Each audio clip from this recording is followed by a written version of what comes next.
Hello, everyone. Welcome to More Political Excess. Today, I'm going to take a look at the top 10 most unfair congressional redistricting maps for Democrats. I'm also going to do one for the Republicans.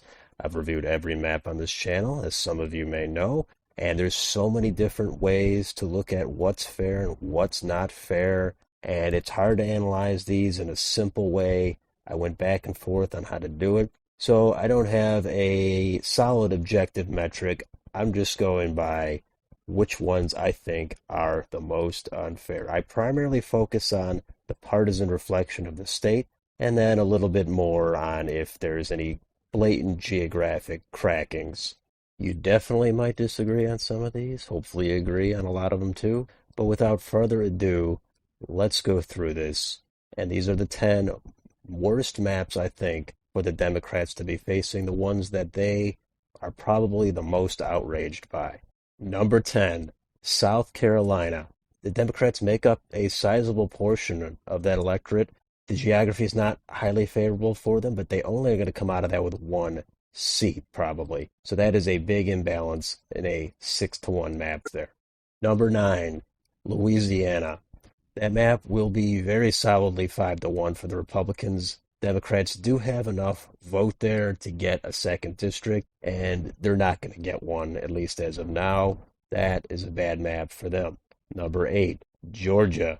The Democrats are coming out of this with at least 4 seats, probably 5, so they're not completely wiped out here. Given the trend of the state, I know that they would like to have 1 to 2 more seats out of this, so that one is a little bit unfair for them. Number 7, Kansas. At this point, the Democrats are quite possibly going to have 0 seats in Kansas, as the blue vote around Kansas City and Wyandotte County was spread out in 2 other districts, and the Democrats could quite possibly come up with 0 seats there. So that one has to be viewed as unfair from their point of view. Number 6, Alabama. That one is similar to South Carolina and Louisiana. The Democrats have 1 seat there. They definitely do have enough to at least be competitive in a second district, and I can see them having a case as to how that's unfair. They could have a second seat. They're only going to have 1 for sure. No chance at 2 as of now. Number 5 is Texas. Texas, I think, is unfair for the Democrats. I don't think it's as bad as I've heard other people say that it's a complete wipeout. I think the Democrats are going to be underrepresented in the total number of House seats there. They're still going to have a good amount. In an even year, they could have 13 or even 14 seats there. So they're definitely coming up short by a seat, probably 2 seats. Some would say more than 2 seats. But my bigger problem with Texas is around some of the major cities, the Dallas area and Houston. The geography is just too gross for me to really like. I think that is unfair. I think the Republicans could have got even more aggressive to actually go on the offensive and capture 1 more seat if they wanted to, but they did not. They had a chance to make this an extremely egregious map, but they kept it at more of a moderate advantage, in my opinion. But as far as from the Democrats' point of view, they're coming up short in Texas. Number 4 is Arizona. Arizona, I think, is actually an under the radar state in favor of the Republicans. I think that the previous map was favorable for the Democrats, but Arizona has been almost an even state in the last couple of cycles.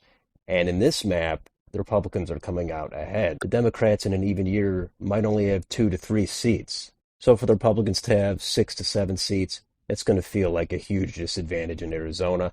I don't think that one got as much attention. It had the independent commission, one of the few times the commission gave an edge to the Republicans. Let's move on to number 3, and that is Tennessee. The vote there around Nashville was cracked to give the Republicans an 8-1 advantage in this state. There's definitely enough there for the Democrats to have a second district.